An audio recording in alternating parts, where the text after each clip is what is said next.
Hello and welcome back to the Andrew Eborn Show, where yet again I'm delighted that my guest, the special chum, Mike Reed. How you doing, Mike? I'm okay. I'm okay. Yeah. Good. Good to see you. You haven't changed since yesterday. I know, it's like a regular thing. It's always a joy, which is always good. And we Yeah. were chatting in between, apart from doing this wonderful stuff on air, we were chatting in between about some real stuff that affects us. Because today, as you know, was the scattering of the ashes of my mother on what would have been her 91st birthday. So we went up to Golders Green, and it was right that sort of moment when you finally say goodbye whilst remembering a life of what was really a force of nature. She was a force of nature with a love of nature, is what I said.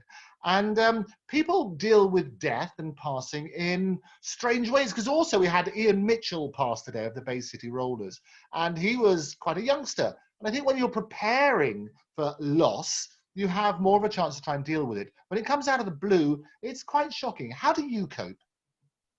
Yeah. Still, I think everyone has a different way of coping, don't they? Really. I mean, even when you're prepared for it, it's sort of still a shock, really, isn't it? Even when you know someone's ill, you're still not expecting it. And you know what actually happens is that people appear in your dreams. My grandparents, my parents still appear in my dreams. So I wake up thinking, oh, they're still with us. I'm sure that happens to a lot of people that it sort of keeps them alive in a way, and the memory of them and what they did and photographs and what have you. So, and things that you do and say are often reflective of your parents. You think, oh, I can hear my father saying that, or I can hear my mother saying that. So there is a legacy passed on. You know, I always suspect not just features wise or in terms of your character, but sometimes, you know, I wouldn't be surprised if there's other things in the DNA, memories that you didn't have that maybe they had, that maybe your grandparents, great grandparents had. Because, you know, we also have that deja vu thing. You think, oh, that's a bit weird. You know, I don't know whether anyone has ever explored it. You know, can you pass down memories as well as features and character? I don't know. Possibly you can. Well, it would make sense. We find out about the human condition more and more each year. So you're right. Why not pass down those memories? The brain, Yeah. we always say we only use the tiniest fraction of our brain. So why shouldn't we be able to pass down memories from generation to generation? Why is it? People always say that. I'm never quite sure whether it's an urban myth or not, this thing that you only use a certain part of your brain or a certain section of it. If that's the case, you know, how do we develop the rest of it? And is the rest of it something that's going to scare the hell out of us so much that we're not meant to develop it? That we'd be incapable as a person of dealing with whatever that brain threw up at us. I don't know. Maybe we're only meant to use part of it. I have no idea. Well, the great thing is when you talk to brain scientists and people like that, they say if you start sparkling or sparking particular parts of the brain, you activate them. And so the synapses, I think they call them, basically start to come into play. And you are developing new and creative ways of doing things as a result of it. I've no idea how they work out. We're only using X% of our brain as opposed to the rest and what the rest is for. But as everything evolves, we're continuing to get better at things, aren't we? Yeah, we are. You know, higher, faster, stronger. Of course, you know, in athletics. I always think because things have been invented, we don't necessarily have to use them. Because an invention, it's the latest invention. It doesn't mean it's better than something we've had before. But yeah, we are. I mean, I'd be a great advocate of taking your brain to the gym as well as your body.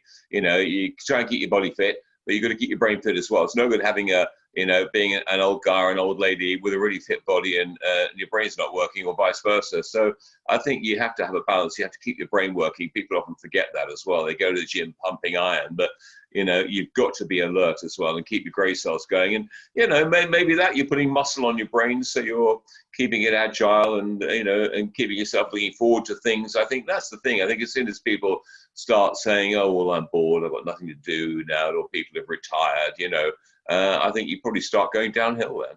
No, I think you're absolutely right. And when people get older, I mean, especially we've had after lockdown, where people don't really have the opportunity to have that social interaction, I think they're missing the phone calls or they're missing the one-to-one communication. And I felt very sorry, particularly people in care homes where they weren't able to see their family, because you need that stimulation, don't you? Of course you do, and you need something to look forward to as you get older as well. You know, I remember my maternal grandmother used to say, "Oh, when are you coming up?" She lived in Lancashire. When are you coming up to see me? And I'd say, thoughtless, I'd say, "Oh, no, I'm really busy at the moment. Won't be for a while yet."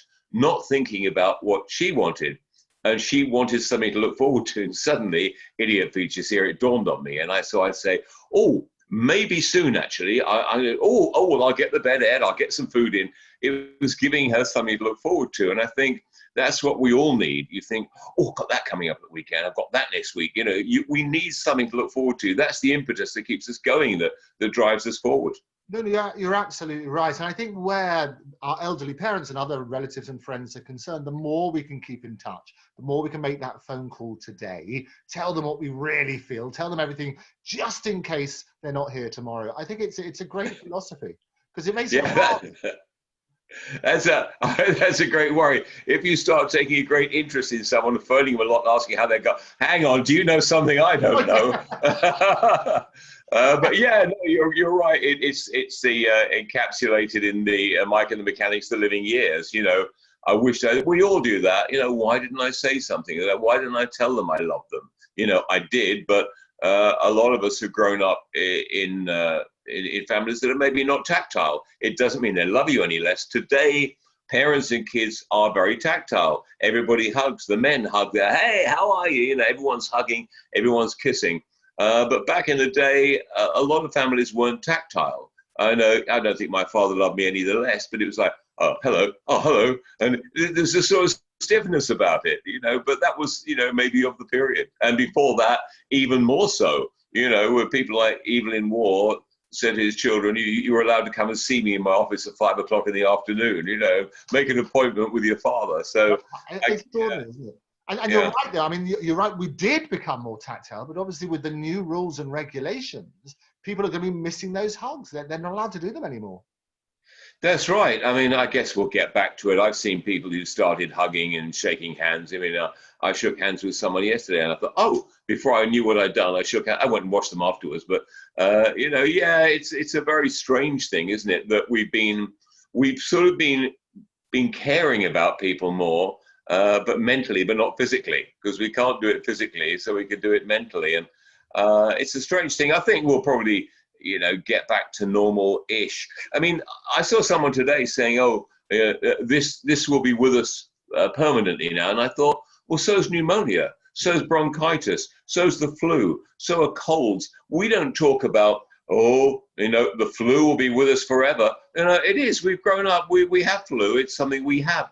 And this is maybe something else like that. I think over the last week, there've been, I saw some of the deaths in single figures. Not that that makes it good for those people or those families, of course, but one could say the same about pneumonia. How many people are dying from pneumonia and stuff like that? So I think we'll gradually get used to it, and it'll be, you know, amongst us, but it won't be as rife maybe as it has. I don't know. I'm unqualified, so I'm just talking. I have a gut feeling. It's so refreshing to hear you say that, Mike, because so many people, especially on social media, all have their theories as to how we're going to crack it and that sort of stuff. And the reality is you look to the experts and actually sometimes look to history, because this is not the first time we've had a pandemic in history. It's, as you say, back in 1918, we had the Spanish flu, which just died a natural death itself and just disappeared. We had obviously the plagues, you know, we go all the way back to that. And that was the first example of fake news, where they all thought that it was the cats that caused the Black Plague originally. So they killed all the cats.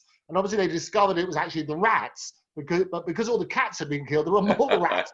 So it got worse, not better. So it's the same. It was the same with cholera. I mean, they thought for ages that cholera was airborne, until John Snow discovered that it was waterborne. And the pump in Broadwick Street was the one that he discovered it, because at the end of Poland Street, there was a brewery. And nobody in the brewery got the plague.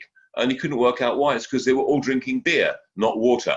And one old lady had sent her servant over to this particular pump all the time because the water tasted better from there.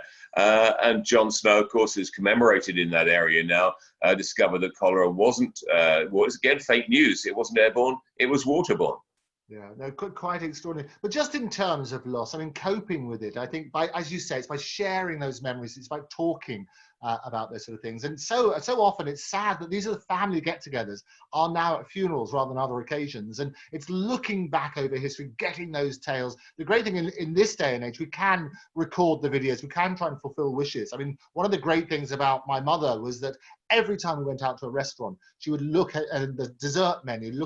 Main courses were easy, but the dessert menu to make sure they had a pavlova. So during lockdown, a lot of the chefs, top chefs from 5-star hotels were furloughed. So I got one of these chefs, a lovely guy called Chris Dodd from a massive hotel, and he basically taught me how to do a strawberry pavlova. So I managed to make one for my mother before she passed, and that felt good. So did the doctor did he sign that on the form? It was pavlova. It was your pavlova that did it. You're probably right. And that's the worry that will haunt me forever, Mike Reed. It will. It will. You'll be lying in bed at night, the word pavlova. Oh, no. It's a little clouds of meringue. Yeah.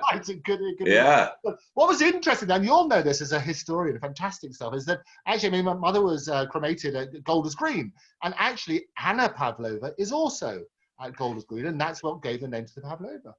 Yeah, absolutely. I was going to say that. Interesting where the different names came from and what have you. When I was writing a book on Cheapside recently, one of the little sort of oyster bars in Cheapside was Mr. Pym, and he had an oyster bar, and so people would eat more oysters because they could only eat so many. He came up with this little concoction of a drink which you give away free, which was Pimm's, and it became Pimm's number 9. Pimm's.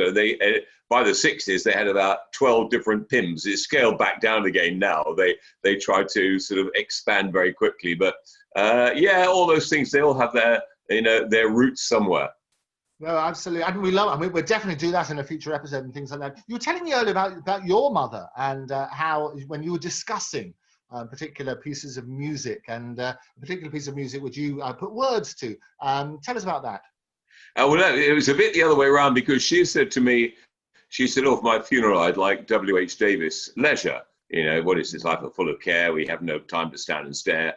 And she said, I'd like that read. And I said, yeah, but not yet. And she said, no, but that's what I just remember that. I'm just telling you. Okay. And then a couple of years later, we were doing an album, a Dead Poets album, where I was putting music to Byron, Keats, Shelley, Wordsworth, Shakespeare. And I did W.H. Davis, Leisure. And when we finished the demo, I played it to her and I said, you wanted Leisure read at your funeral. I said, I've gone one better. I've set it to music. And I played it to her. And there was a pause at the end. And she said, I think I'd still rather have it read. Thank you. Oh, glorious. Mike, It's been a real joy. Thank you so much for catching up. And look forward to seeing you next time. Okay, thanks, Andrew. Bye-bye.